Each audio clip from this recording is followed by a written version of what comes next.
Think we are live now. Yes, go ahead sir. नमस्कार मित्रांनो, फेसबुकच्या ह्या लाईव्ह सत्रामध्ये तुमचं सगळ्यांचं मनापासून स्वागत. मी Amey Raut, founder of OTET infosystem. गेल्या 3 वर्षामध्ये आम्ही 350 पेक्षा अधिक उद्योजकांबरोबर त्यांची वेबसाईट डेव्हलपमेंट असो किंवा त्यांची मोबाईल ॲप्लिकेशन डेव्हलपमेंट असो किंवा सॉफ्टवेअर प्रोडक्ट डेव्हलपमेंट असो, अशी कामे आम्ही केलेली आहेत. आता हा काळ झपाट्याने बदलत आहे आणि ह्या बदलत्या काळामध्ये डिजिटलायझेशन हे खूप महत्त्वाचं ठरणार आहे. ह्या कोविड-19च्या काळामध्ये आणि त्याच्यानंतर आपल्या ज्या बिझनेसच्या सेवा आहेत किंवा आपली प्रोडक्ट आहेत किंवा एकूणच बिझनेस मॉडेल आहे, ह्याच्यामध्ये आपल्याला काय बदल करावा लागणार आहे किंवा कोणत्या प्रकारचं डिजिटलायझेशन आपल्याला करावं लागणार आहे, ह्या संबंधी आपण आज चर्चा करणार आहोत. आणि ह्याच्यावर चर्चा करण्यासाठी आपल्याला लाभले आहेत आजचे तज्ज्ञ संदीप राऊत सर. नमस्कार सर. नमस्कार. नमस्कार मित्रांनो, जगातील टॉप 10 डिजिटल ट्रान्सफॉर्मेशन लीडर्स मध्ये संदीप राऊत सरांचं नाव घेतलं जातं. संदीप राऊत सरांचा IT क्षेत्रातील अनुभव हा खूप दांडगा आहे. सर, मी तुम्हाला विनंती करतो की तुम्ही हा तुमचा जो IT क्षेत्रातील प्रवास आहे तो आम्हाला जरा सांगितला तर आपल्या सगळ्या श्रोत्यांना मदत होईल की हा आजचा आपलं डिस्कशन आणि तुमचा IT क्षेत्रातील प्रवास हा आम्हाला अधिकाधिक माहिती जाणून घेण्यासाठी कसा महत्त्वपूर्ण ठरणार आहे. नक्कीच. सो पुन्हा एकदा नमस्कार सगळ्यांना आणि hope all of you are safe at home. So एक साधारण 33 वर्ष मी आतापर्यंत IT मध्ये काढली, वेगवेगळ्या पोझिशन्समध्ये, स्ट्रॅटेजी, कन्सल्टिंग वगैरे.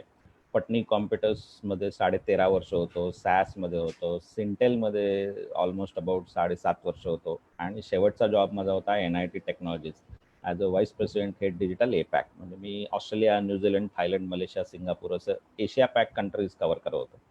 आणि मग गेली 2 वर्षापूर्वी मला असं वाटलं की मला ही जी रेकग्निशन्स मिळत आहेत ती त्याचा काहीतरी उपयोग करावा, की टॉप 10 थॉट लीडर, इन्फ्लुएन्सर असं लोकांना जे वाटतंय त्याचा आणखी बऱ्याचशा पुढच्या लोकांना उपयोग करून द्यावा. आणि त्या दृष्टीने मग मी शेवटचा माझा जॉब सोडला आणि 2018 मध्ये ही गोईंग डिजिटल म्हणून माझी कन्सल्टिंग कंपनी चालू केली. आणि त्यामध्ये आता मी कंपन्यांना कोचिंग आणि कन्सल्टिंग करतो. डिजिटल ट्रान्सफॉर्मेशन आणि डिजिटल मार्केटिंग या दोन्ही विषयांवर मी कॉर्पोरेट्स, SMEs, MSMEs सगळ्यांना कन्सल्ट करतो. आणि हे सगळं शक्य झालं कारण मी ऑलमोस्ट 10.5-11 वर्ष माझा पर्सनल ब्लॉग लिहितोय, सिम्प्लिफाईड अनालिटिक्स, ज्याच्यामुळे माझं रेकग्निशन वाढलं असं मी थोडक्यात सांगू शकेन. तर खरोखर तुमचा प्रवास एकदम जबरदस्त आहे आणि आम्ही आमचं भाग्य समजतो की आज तुमच्यासारखे तज्ज्ञ आम्हाला आज इकडे डिस्कशनसाठी मिळाले. आणि जे माझा मित्र परिवार आहे जे आता लाईव्ह आपलं ऐकतायत सेशन, नक्कीच. ते खूप इगरली वाट बघतात आणि त्यांना जाणून घ्यायचं आजचा आपला जो टॉपिक आहे डिजिटल मार्केटिंग आणि डिजिटल ट्रान्सफॉर्मेशन. सो आपण डिजिटल ट्रान्सफॉर्मेशन पासून सुरुवात करूया. मार्केटिंग आजकाल जर तुम्ही हो म्हणजे आजकाल तुम्ही जर बघितलं की डिजिटल मार्केटिंग असं खूप म्हटलं जाते, तर सगळ्यांना जाणून घ्यायची अशी इच्छा आहे की नक्की डिजिटल मार्केटिंग म्हणजे काय, आणि ते जर तुम्ही सोप्या शब्दात सांगितलं तर खूप बरं होईल सर.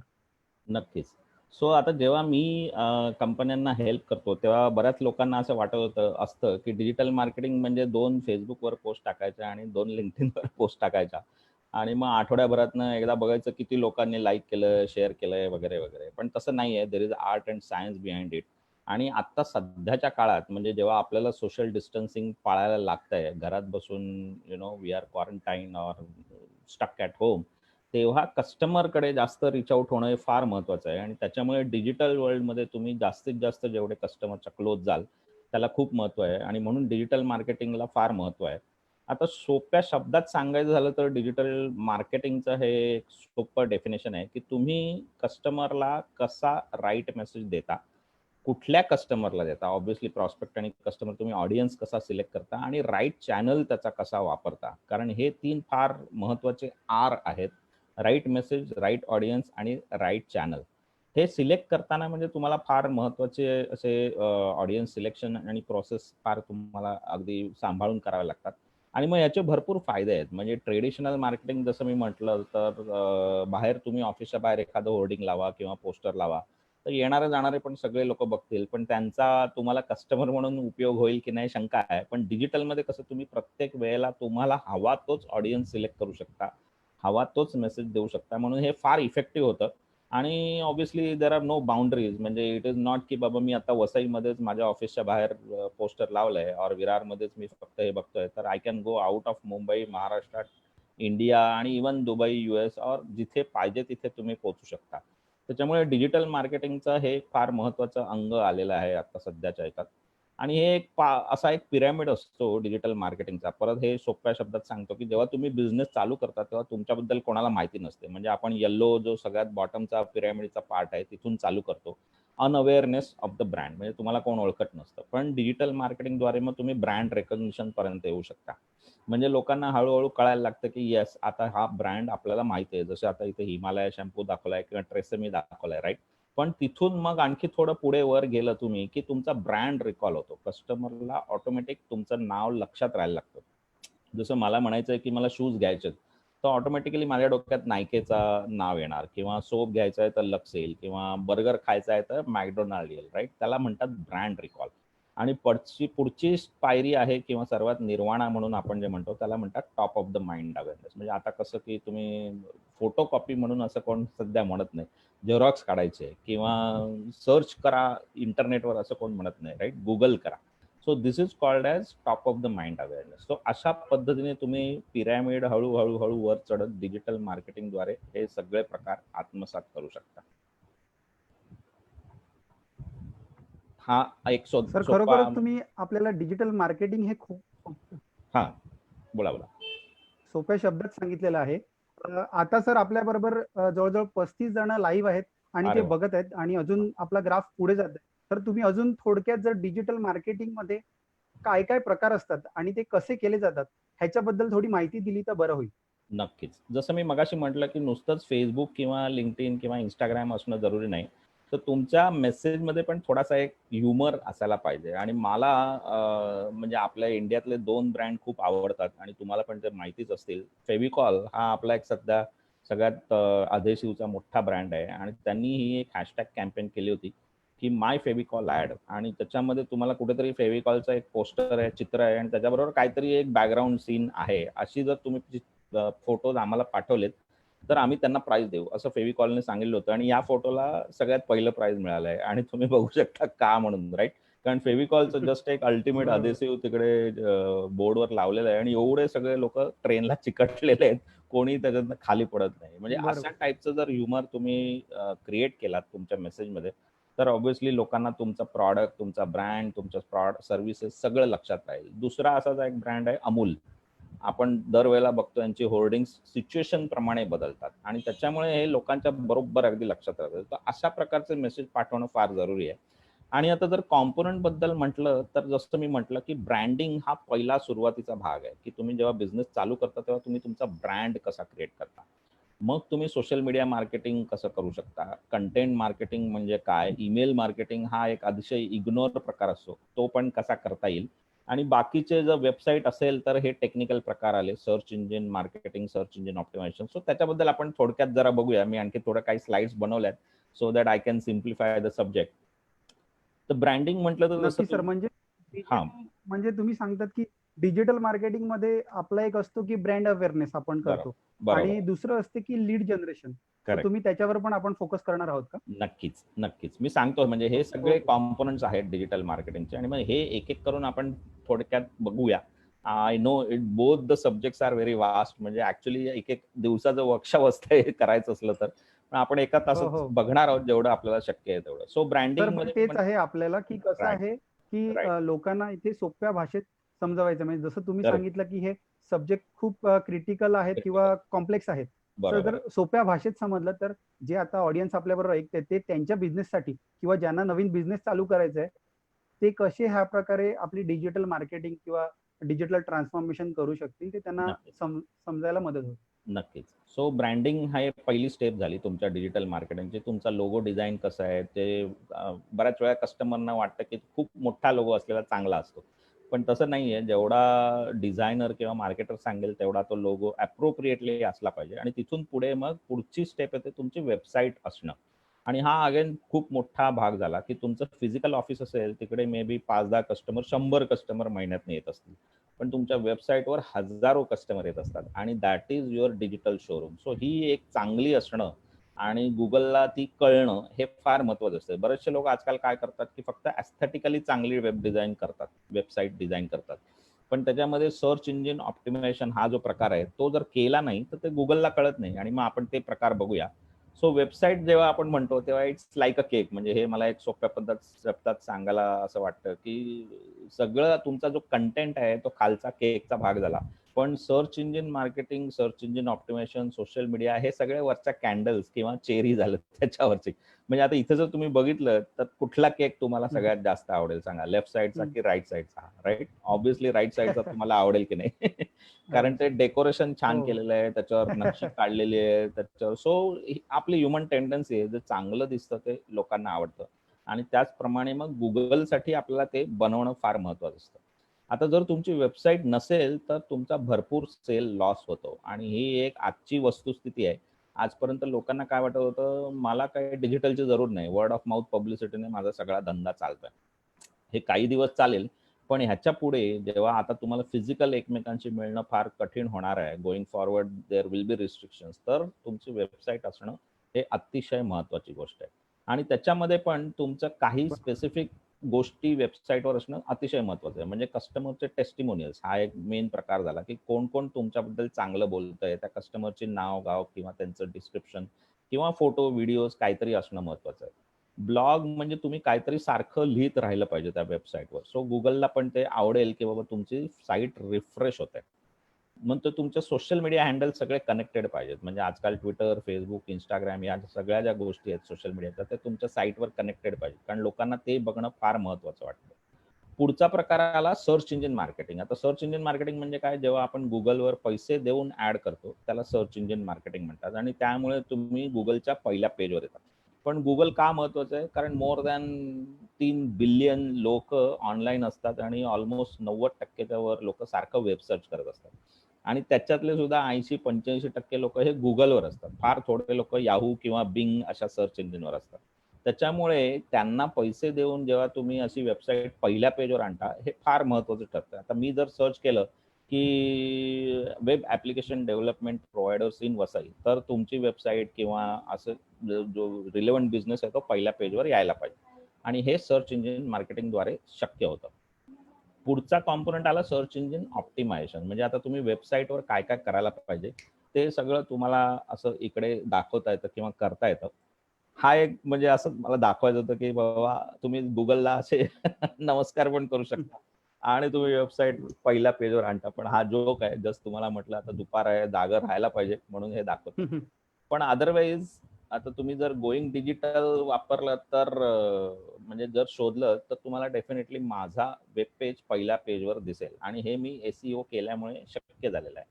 आणि हे पहिलं पेज का महत्वाचं आहे? म्हणजे प्रत्येकजण म्हणतं पहिलं पेज, पहिलं पेज. तर असा एक जोक परत मी दाखवतोय, की कोणी दुसऱ्या पेजवर जात नाही Googleच्या.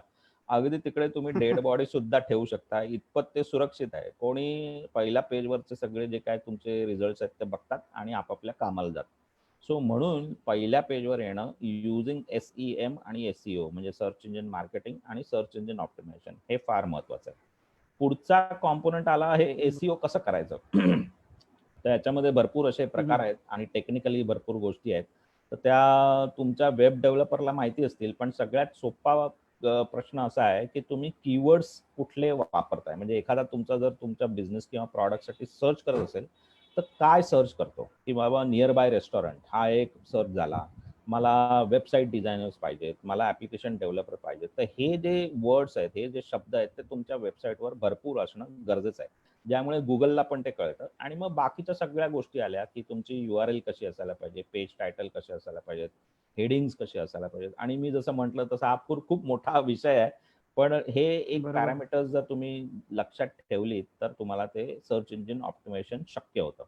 दुसरं आहे ऑफ पेज SEO म्हणजे वेबसाईटच्या बॅकएंडला तुम्ही काय-काय करू शकता. तर तुम्ही भरपूर असे ब्लॉग लिहू शकता. फोरम्सना तुम्ही जॉइन होऊ शकता, आर्टिकल्स लिहू शकता, तुमचे फोटो शेअर करू शकता. नवीन लोकल डायरेक्टरीजमध्ये तुम्ही तुमचं बिझनेस ॲड करू शकता. आणि याच्यामध्ये गुगल माय बिझनेस हे अतिशय इम्पॉर्टंट आहे आजकालच्या जमान्यात. कारण तुम्हाला फक्त वसईमधलेच बिझनेसवाले लोक हवे असतील तर Google My Business is the way to go. कारण ते लोकल लोक तिथल्याच लोकांसाठी शोधणार, की मला फक्त पार्ल्यातलेच बिझनेसवाले लोक हवेत. तर मी पार्ल्यामध्ये लोकेशन टाकून बघेन तर गुगल माय बिझनेस लगेच म्हणजे असे बिझनेस दाखवतो. म्हणून गुगल माय बिझनेसवर असणं महत्वाचं आहे. पुढचा आला सोशल मीडिया मार्केटिंग. आणि इथे मग सगळं तुम्ही एंगेजमेंट करायला पाहिजे लोकांबरोबर, की तुम्ही त्यांच्याशी ह्युमन सारखं, म्हणजे you should be not a robot.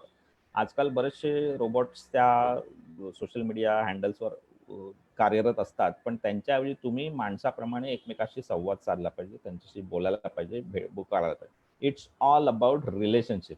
जेवढे तुम्ही तिकडे एकमेकांशी बोलाल आणि तुमचे व्ह्यूज मांडाल आणि तुमच्या प्रतिक्रिया द्याल, तेवढे लोकांना कळेल की तुम्हाला काहीतरी येतंय. आणि त्या दृष्टीने म्हणजे आता ट्विटरवर माझे 15,000 फॉलोअर आहेत बघायला गेलं तर. पण ते असे तयार झालेत, म्हणजे सारखे एकमेकांशी बोलून, त्यांना कॉमिक करून, इंटरॅक्ट करून, कॉमेंट करून असं करायला पाहिजे.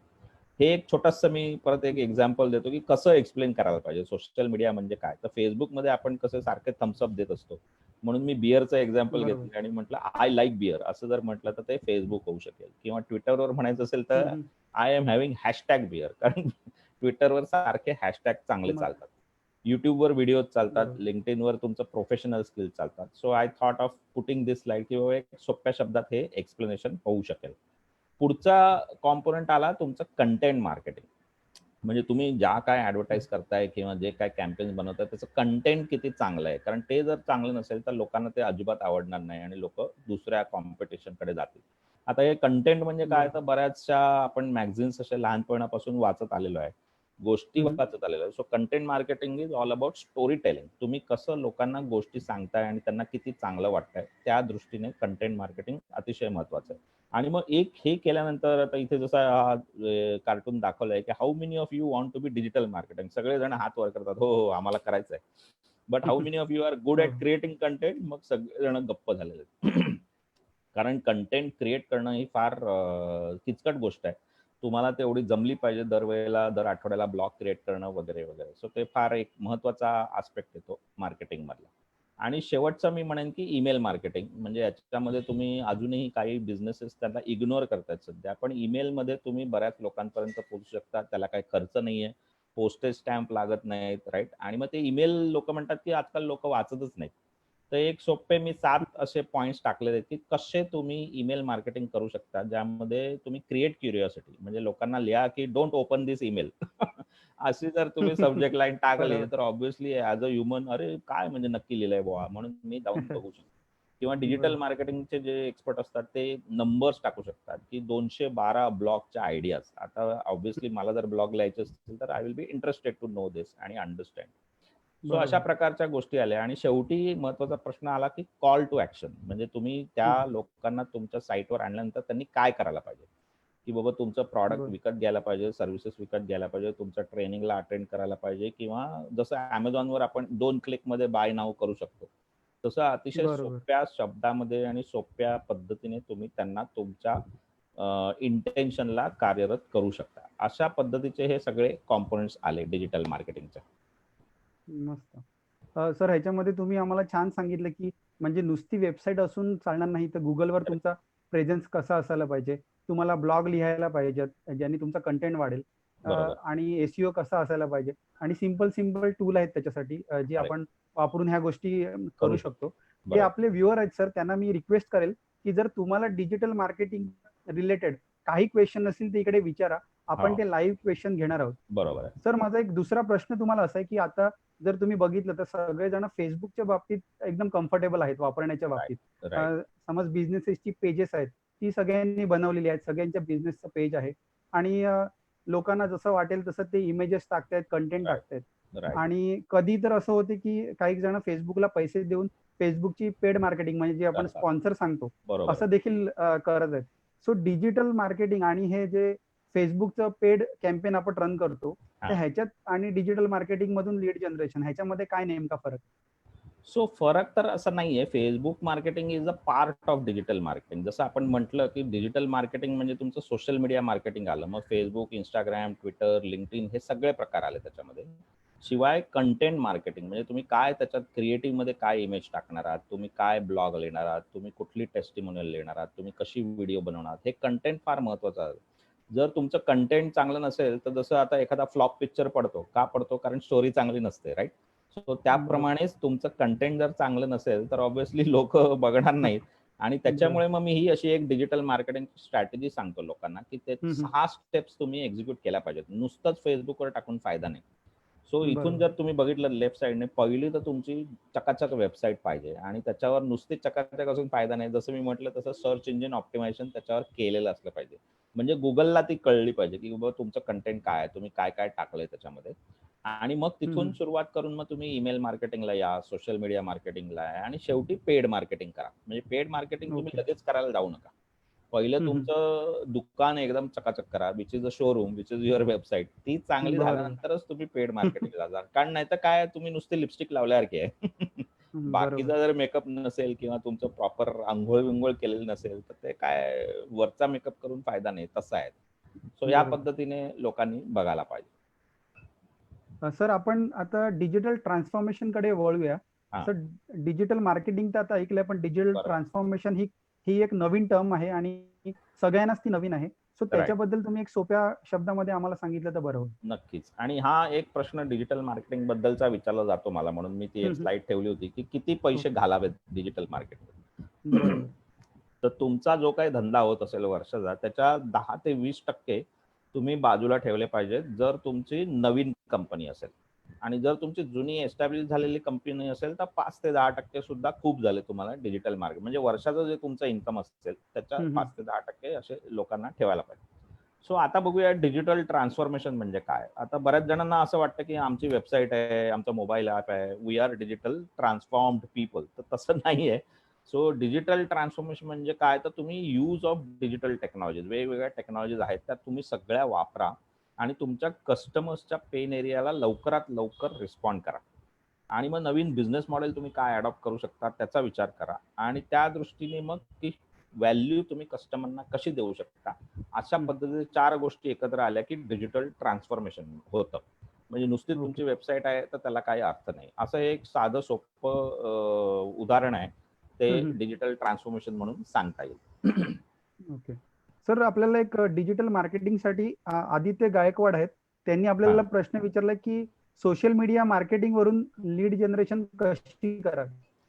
सो सोशल मीडिया जसं तुम्ही म्हणालात, पेड मार्केटिंग हा एक प्रकार झाला. Facebookमध्ये तुम्ही पेड ॲडव्हर्टाइज करा किंवा तुम्ही डायरेक्टली Facebookवर आणि LinkedInवर नुसत्या पोस्ट करा आणि त्याच्या थ्रू तुम्हाला मग लीड जनरेशन फॉर्म क्रिएट करून तुम्हाला लीड जनरेशन करता येईल. म्हणजे आता मला जर हवं असेल, की रिअल इस्टेट प्रोव्हायडरसाठी मला जर लीड्स हव्या असतील, तर मी वसई, विरार, ठाणे जे काही एरियामध्ये ती प्रॉपर्टी येते, त्या प्रॉपर्टीचे चांगले फोटो टाकणार आणि त्याची एक पेड कॅम्पेन करणार, की बाबा ज्यांना कोणाला इंटरेस्ट असेल त्यांनी आम्हाला फोन नंबर, ईमेल आयडी आणि हे द्यावा आणि we will come back. Okay. पण का आमच्याकडे का यावं? तर ते हं. तुमचं कंटेंट अतिशय चांगलं पाहिजे. म्हणजे ते वाचल्यानंतर मला असा विश्वास वाटला पाहिजे, की हं, खरोखर हं. या व्यक्तीकडे गेल्यानंतर आपल्याला हवं तर आपला प्रॉब्लेम सॉल्व्ह होईल. That is important. बरोबर. बरोबर, बरोबर. अ, अ, नक्की आदित्यचा आपण क्वेश्चनचा आन्सर दिला त्याबद्दल धन्यवाद सर. सर डिजिटल ट्रान्सफॉर्मेशनमध्ये काय प्रकार आहेत आणि ते कोणत्या प्रकारे केले जातात? बरं.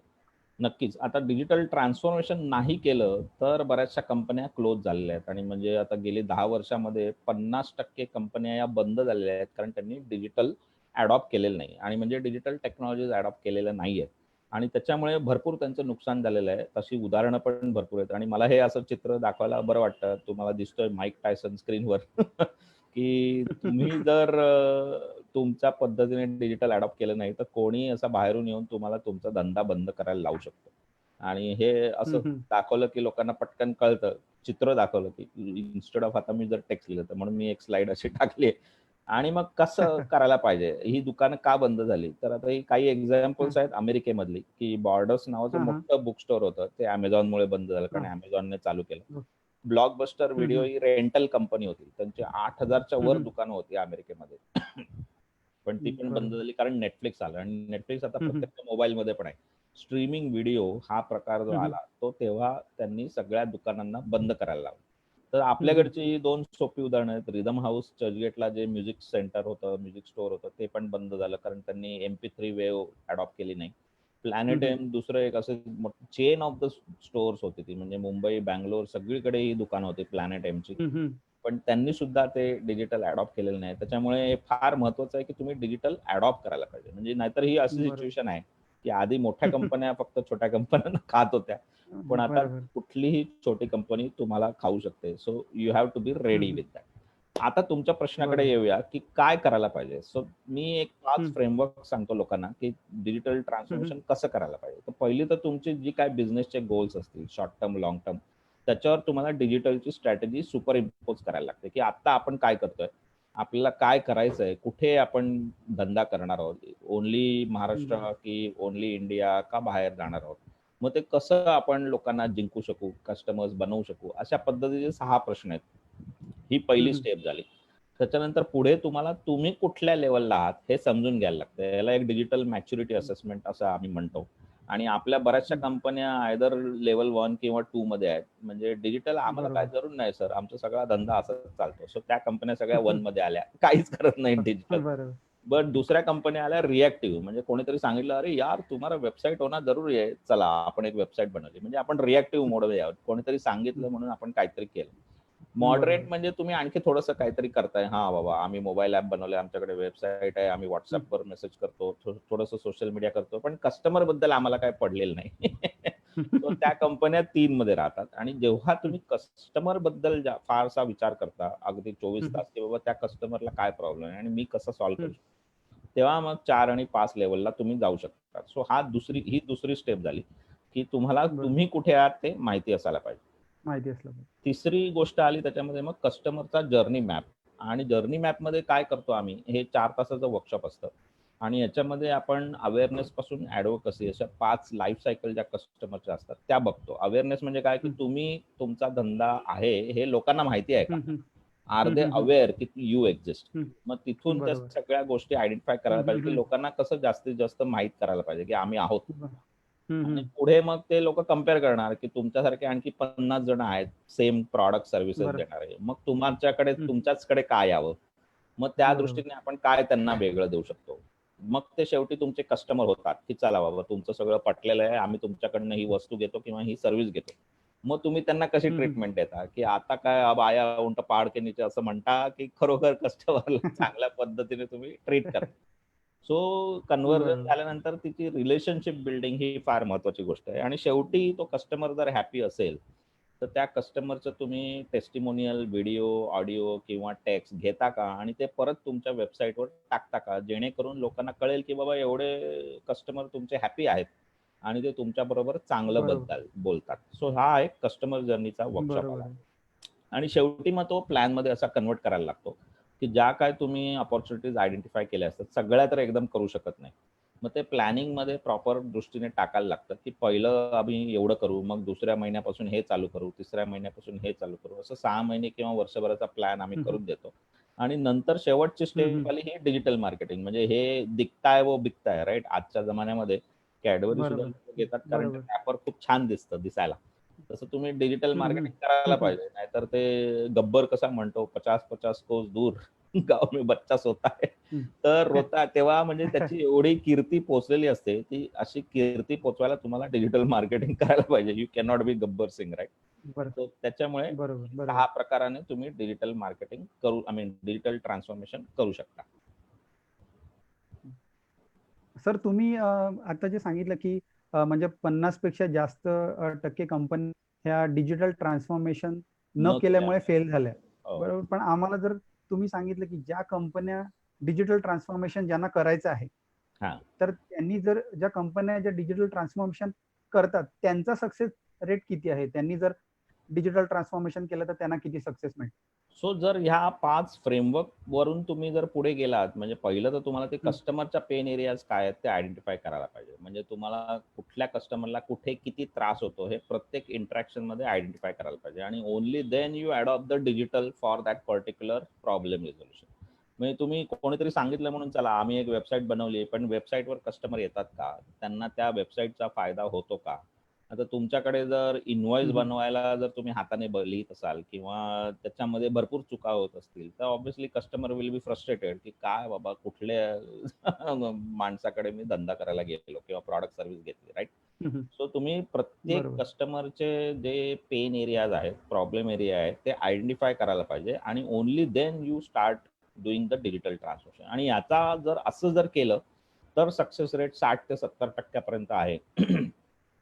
बाकी Okay. कल्चरल प्रॉब्लेम खूप असतात, कारण डिजिटल म्हटल्यानंतर टेक्नॉलॉजी खूप महत्वाची आहे त्याच्यामध्ये, आणि ती तर तुम्हाला जर कळली नाही, तुम्ही राईट लोकांना हायर नाही केलं, तर त्याच्यामुळे बऱ्याचशा गोष्टी फेल होतात. कारण शेवटी हे सगळं इम्प्लिमेंट होणार आहे टेक्नॉलॉजीमध्ये, तर ती तुम्हाला माहिती पाहिजे. म्हणून बरोबर आहे सर. सक्सेसफुल कंपन्या जेव्हा हे प्रॉपर शिस्तीमध्ये एक्झिक्यूट करतात तेव्हा त्या सक्सेसफुल होतात. अदरवाईज त्यांना जमत नाही आणि मग ते बंद पडायला लागतं.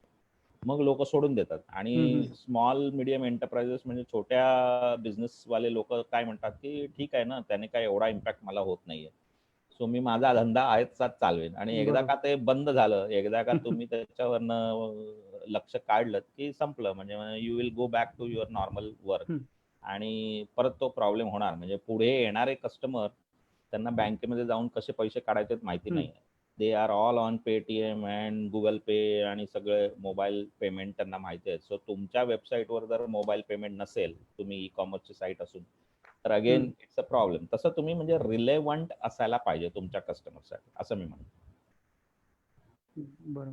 सर, आपल्याला आपले एक व्ह्युअर आहेत रमीला म्हणून. त्यांनी क्वेश्चन विचारलाय की विविध सोशल मीडिया जे प्लॅटफॉर्म आहेत त्याच्या माध्यमातून आपल्या वेबसाईटवर कस्टमरना कसं आणावं? हां, तर त्याच्यासाठी म्हणजे मी जसं मगाशी म्हटलं तसं तुम्ही एक चांगलं काहीतरी क्रिएटिव्ह बनवा, ज्याच्यामध्ये तुम्ही कशासाठी त्यांना वेबसाईटवर आणणार ते लक्षात ठेवायला पाहिजे, की बाबा तुम्ही त्यांचा बिझनेस काय असेल. रमीलाचं काही लक्षात आहे, त्यांनी दिलंय कुठल्या बिझनेसमध्ये आहेत त्या? नाही, रमीला, जर तुम्ही ऑनलाईन असतील तर तुमचा बिझनेस काय आहे ते जरा सांगावं. सांगितलं तर बरं आहे. म्हणजे आता समजा इंटिरियर डिझायनरचा बिझनेस असेल किंवा फूडचा बिझनेस असेल, रेस्टॉरंट सारखा बिझनेस असेल, तर तुम्ही काय विकताय हे सांगू नका. तुमची प्रॉडक्ट आणि फीचर्स लोकांना सांगू नका. त्याचा फायदा काय होतो लोकांना हे सांगणारे तुम्ही कॅम्पेन्स क्रिएट करा. त्याच्यामुळे मग लोक तुमच्याकडे येतील. म्हणजे आता कसं मी सांगतो की तुमचं मेनू कार्ड सध्या चालत नाही. इडली वडा, डोसा, मसाला डोसा वगैरे वगैरे. कस्टमरला जर वडापावच खायचा असेल तर obviously they will ask for vada pav. तर तसं आहे, तुम्हाला तुमच्याकडे काय आहे हे न सांगता तुम्ही कस्टमरला कशी मदत करू शकता अशा पद्धतीच्या कॅम्पेन क्रिएट करायला पाहिजेत. आणि मग त्याच्यावर लँडिंग पेज द्यायला पाहिजे. प्रत्येक कॅम्पेन म्हणजे जी तुम्ही इमेज क्रिएट करता आणि मेसेज देता त्याला एक वेगळं लँडिंग पेज करायला पाहिजे, की मला आता आपण हे आता फेसबुक लाईव्ह करतोय, तर त्याच्यासाठी एक वेगळं लँडिंग पेज तर बनवायला रमीला पाहिजे. ह्या ज्या आहेत त्या स्टील फॅब्रिकेशनचा त्यांचा बिझनेस आहे. हां, मग स्टील फॅब्रिकेशनचं तुम्ही ज्या सर्व्हिसेस देता, त्याच्यामध्ये लोकांना काय टाईपचे प्रॉब्लेम येतात, कशासाठी त्यांना फॅब्रिकेशन हवं आहे, हे पद्धतीचे जर तुम्ही एज्युकेशनल काहीतरी लिहिलत तिकडे आणि त्यांना सांगितलं, की आम्ही ह्या पद्धतीचं फॅब्रिकेशन करून देतो, ज्याच्यामुळे परत कधीही प्रॉब्लेम येत नाही, लाईफ लाँग तुमची सर्व्हिस अशी असते किंवा यामुळे एवढे कस्टमर्स आत्तापर्यंत हॅपी झालेले आहेत वगैरे, वगैरे जर तुम्ही सांगितलं, तर नक्कीच लोकं तुमच्या वेबसाईटवर येतील आणि बरोबर. म्हणजे तुम्हाला सर, जसं तुम्ही मगाशी सांगितलं की व्हिडिओ टेस्टिमोनियल आहेत किंवा क्लायंटचे जे फीडबॅक आहेत किंवा तुम्ही जे चांगलं काम करतात हे तुम्ही हां. सोशल मीडियावर टाकलं तर तुमचे जे म्हणजे कस्टमर आहेत ते तुमचं बघून तुमच्या क्रेडिबिलिटी वेबसाईटवर. वाढते. हां, तुमची क्रेडिबिलिटी वाढते, की लोकांना वाटतं, की खरं बाबा या माणसाला काहीतरी येतं, असं होतं. त्याच्यामुळे ते मार्केटिंग करणं फार महत्वाचं. बरं. सर, आपल्याकडे एक समिधा मॅडम म्हणून आहेत, त्यांनी प्रश्न विचारलाय. त्या फूड बिझनेसमध्ये आहेत. बरं. त्यांनी सांगितलं की मी आता फक्त WhatsAppच वापरते. हां. सो अजून माझा बिझनेस वाढवण्यासाठी मी कोणत्या प्लॅटफॉर्मवर गेलं पाहिजे आणि काय केलं पाहिजे? नक्कीच. आता WhatsApp म्हणजे तुमच्या मोबाईलवर जेवढे कॉन्टॅक्ट्स आहेत तेवढेच झाले. त्याच्या पलीकडे काय तुम्ही WhatsApp करू शकत नाही, right? So that is a restriction, limitation. त्याच्याऐवजी जर तुम्ही चांगली वेबसाईट बनवलीत आणि तिथे तुम्ही जर फूडचे, तुमच्या डिशचे किंवा केकचे व्हॉटएव्हर तुम्ही जे काही प्रॉडक्ट्स बनवताय फूडमध्ये, त्याचे जर चांगले फोटो टाकलेत आणि तिथे वेगवेगळ्या पद्धतीने ती रेसिपी डिस्क्राईब केली आणि मग ती सोशल मीडिया मार्केटिंग वगैरे केली, तर डेफिनेटली लोकांना जास्त पोहोचेल ती. म्हणजे अवेअरनेस लोकांचा वाढेल. आणि नुसतंच WhatsAppवर तुमचे काय आता समजा 500 किंवा 1000 कॉन्टॅक्ट्स असतील तुमच्या मोबाईलवर, तर तेवढंच रिस्ट्रिक्ट न जाता 50,000 पर्यंत पण जाईल. असं तुम्हाला करावं लागेल. म्हणजे पहिलं तुम्ही वेबसाईट बनवा. हे जसं ही डिजिटल मार्केटिंग स्ट्रॅटेजी स्क्रीनवर दिसते, तसं तुम्ही करायला पाहिजे, की पहिली तुम्ही वेबसाईट बनवा, ज्याच्यामध्ये अतिशय छान पद्धतीचे हाय रिझोल्युशनचे फोटो टाका, त्याच्यावर तुमचं डिस्क्रिप्शन द्या आणि मग content marketing, social media marketing तुम्ही करा. म्हणजे तुम्ही Twitterवर टाकू शकता, LinkedInवर टाकू शकता. Facebook आणि Instagram हे तर फूडसाठी फार चांगली मीडियम्स आहेत.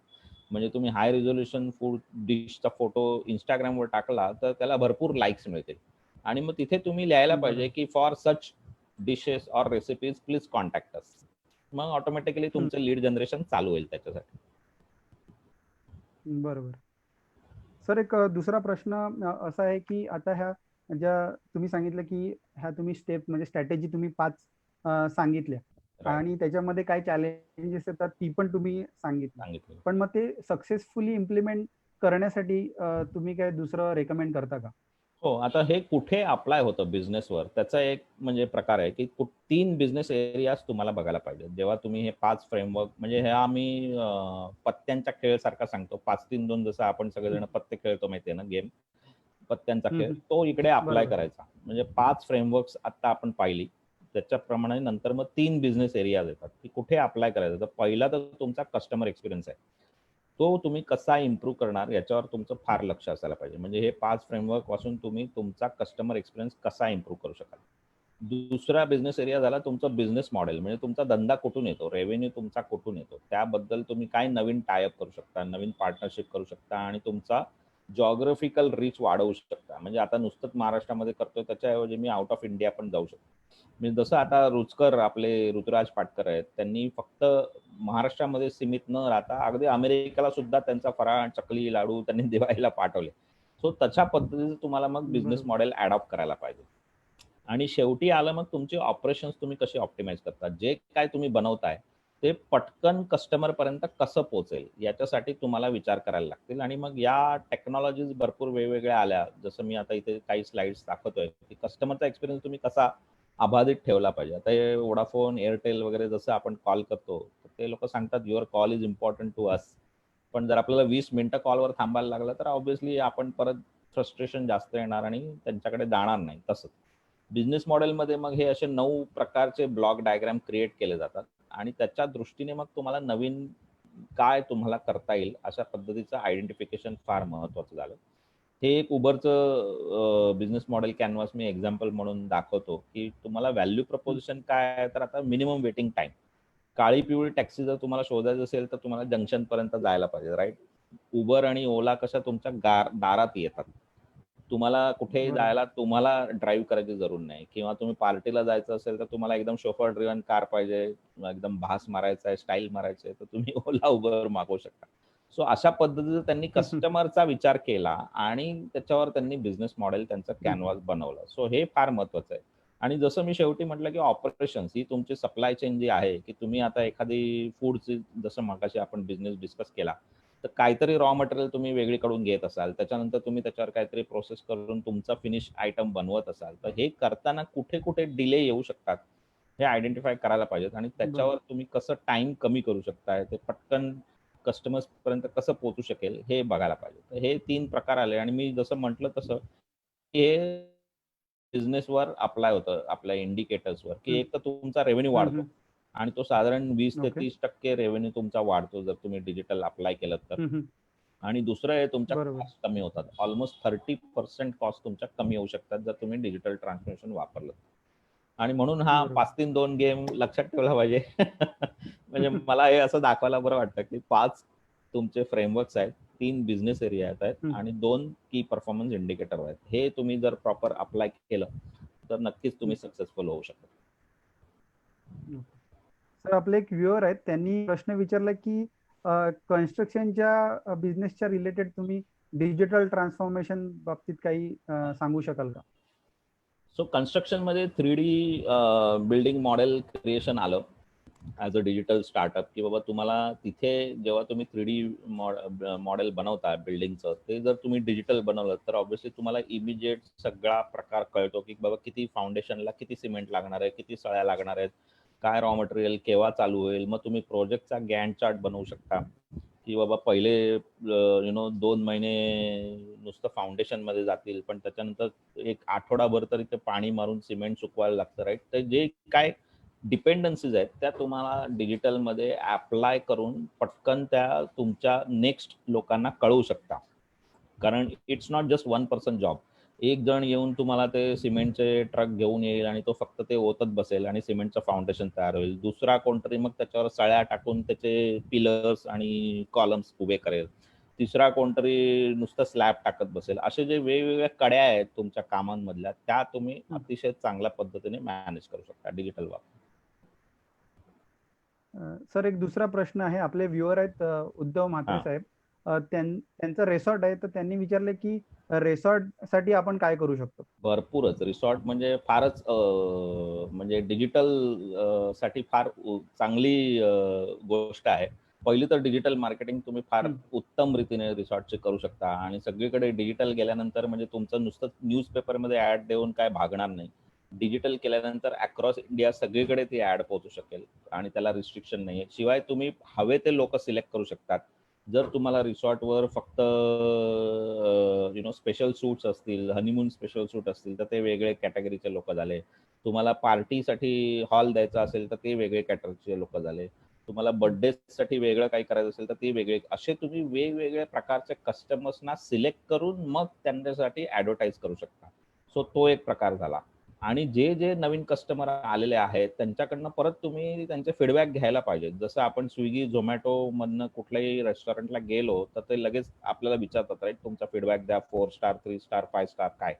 तर तसंच तुम्ही पण करा आणि त्या अवेअरनेससाठी परत तो वापरा की बाबा एवढे 500च्या वर कस्टमर आमच्या 5 वर्षात आतापर्यंत रिसॉर्टवर येऊन गेले आणि त्यांचा हा फीडबॅक आहे. मग एखाद दुसरा व्हिडिओ टाका तुमच्या वेबसाईटवर की हे लोक एन्जॉय करतायत आणि त्यांना खूप आनंद झालेला आहे, त्यांनी फार एन्जॉय केलेलं आहे फॅमिली सोबत वगैरे वगैरे. असं भरपूर डिजिटल काय काय करता येईल रिसॉर्टसाठी.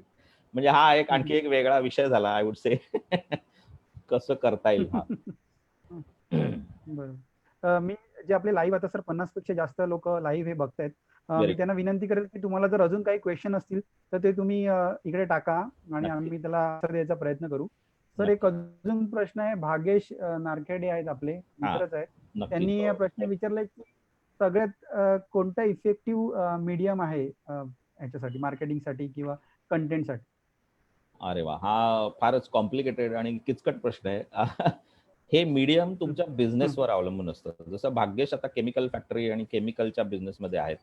सो तुम्हाला तुमचे कस्टमर कुठे सापडतात हा पहिला रिसर्च करायला पाहिजे. कारण ते लोक ट्विटरवर नसतील, ते लोक फेसबुकवर नसतील, पण तुमचे केमिकल आणि याच्यातले लोक लिंक्डइनवर असतील. म्हणजे टायटल होल्डर्स जर आपण म्हटलं तर तुम्हाला लिंक्डइन मार्केटिंग करून तुम्ही त्या लोकांपर्यंत पोहोचू शकता की काही केमिकल कंपन्यांचे परचेस ऑफिसर्स किंवा CXOs असे जे लोक आहेत त्यांच्यापर्यंत तुम्ही डायरेक्ट पोहोचू शकता आणि त्यांच्याशी तुम्ही डिजिटल मार्केटिंगद्वारे कार्यरत होऊ शकता, लीड्स जमवू शकता.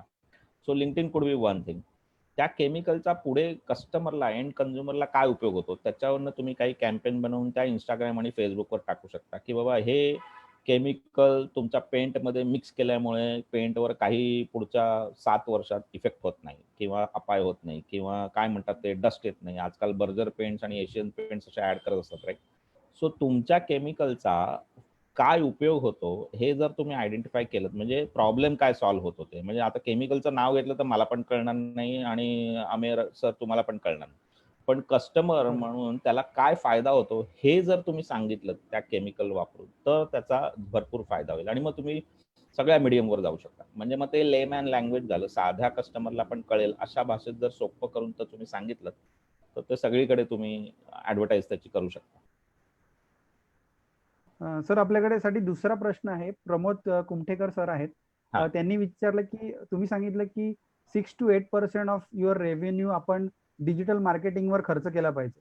त्यांचा प्रश्न असा आहे की मग ट्रॅडिशनल मार्केटिंग जे आहे, म्हणजे तुम्ही एक्झिबिशन मध्ये पार्टिसिपेट करतात वगैरे वगैरे, सो त्याच्यावर आपण मग किती प्रमाणामध्ये खर्च केला पाहिजे? सो आता ट्रेडिशनल मार्केटिंगचं कसं झालंय, जेवढं तुम्ही कराल तेवढं त्याचे रिटर्न मिळतात असं नाही. तुम्हाला जर एक्झिबिशन मध्ये वगैरे गेलात तर तुम्हाला तिकडे काही तुमच्या बिझनेससाठी लीड्स मिळू शकतील. सो मी नॉर्मली काय सांगतो की तुमचे 6 to 8% जे तुम्ही रेव्हेन्यू मधनं काढताय त्याच्या ऑलमोस्ट 70% तुम्ही डिजिटल मार्केटिंगमध्ये टाका आणि 20 to 30% तुम्ही ट्रेडिशनलमध्ये टाका. म्हणजे 1 करोडचा जर आपण आता धंदा म्हटला, तर कमीत कमी 6 लाख किंवा 7 लाख तुम्ही बाहेर काढाल, राइट? 6 to 7% जर म्हटलं किंवा 10% म्हटलं तर 10 लाख बाहेर काढले. पण त्याच्यातले मग 70% तुम्ही डिजिटल मार्केटिंगला वापरा आणि 30% तुम्ही ट्रेडिशनल मार्केटिंग. म्हणजे मग तुम्ही बाकीचे तसे स्प्लिट करून शेअर करू शकता, की बाबा 20 ते 30% आम्ही ट्रेडिशनल मार्केटिंगला वापरू. एक्झिबिशनला जायचंय, कुठे स्टॉल टाकायचे आहेत, आणखी काय होर्डिंग लावायचंय अँड व्हॉट नॉट. पण ते कसं मास मार्केटिंग झालं. टीव्हीवर ऍड केली म्हणजे ती दुनियाभर पोहोचली. पण त्याच्यातले कस्टमर किती मिळाले हा प्रश्न महत्वाचा आहे. तीच जर तुम्ही 1 लाखाची ऍड जर ते पैसे तुम्ही डिजिटल मार्केटिंगला टाकले तर नक्कीच तुम्हाला जास्त रिटर्न मिळतील.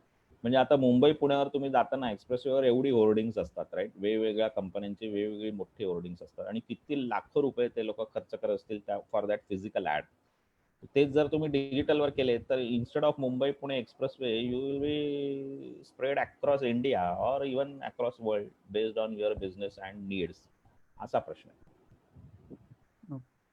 सर त्याचं छान आन्सर दिलं तुम्ही. शुभम रुके म्हणून आपले व्ह्युअर आहेत, त्यांचा प्रश्न असा आहे की जर तुमचा फार्मिंग रिलेटेड प्रोडक्टचा बिझनेस असेल आणि जर तुम्हाला माहिती आहे की जर फार्मर आहेत ते काय ह्या डिजिटल प्लॅटफॉर्म बरोबर अवेअर नसतात, तर आपण ह्या सगळ्या माध्यमातून फार्मर्स कडे कसे पोहोचू शकतो किंवा आपले प्रोडक्ट कशी त्यांच्यापर्यंत पोहोचू? म्हणजे आता फार्मर्स कसं आहे, ते लोक तुमचं लिंक्डइन वर तर डेफिनेटली नसणार. पण फार्मर्सची जी मुलं आहेत ती डेफिनेटली फेसबुकवर किंवा इंस्टाग्रामवर असू शकतात किंवा आतापर्यंत म्हणजे असे 50-60च्या वयातले फार्मर सुद्धा डिजिटल झालेले आहेत आणि त्यांना फेसबुक म्हणजे काय माहिती आहे. सो थोडीफार तुम्हाला डिस्प्ले ऍडव्हर्टायझिंग तिथे सुरुवातीला करायला लागेल, की आम्ही बाबा हे असं असं करतोय, त्याच्यासाठी ही पद्धती आम्ही अवलंबतोय, तर हे तुम्ही बघा, असं तुम्हाला त्या त्या ठिकाणी जाऊन सुरुवातीला करायला लागेल. कारण सगळेच फार्मर्स काय डिजिटल किंवा फेसबुक घेऊन किंवा स्मार्टफोन घेऊन बसलेले नसतात. तर त्या दृष्टीने थोडासा तो चॅलेंज आहे. जिथे अजिबातच डिजिटलचा काही हे नाहीये, संबंध नाहीये, त्या लोकांना तुम्हाला इनिशियली पर्सनल मार्केटिंग करावी लागेल. म्हणजे तिथे तुम्ही होर्डिंग लावा, तुमचे स्टॉल लावा, बूथ लावा आणि मग येताना किंवा जाताना त्यांना मग ते तुम्ही शिकवा, की हे तुम्ही बघा, याच्यावर आम्ही तुम्हाला भरपूर नवीन पद्धती सांगत राहू, तर तुम्ही हे फेसबुकला लॉग इन करून ठेवा किंवा असं त्यांना दाखवायला पाहिजे. म्हणजे this is called as education marketing.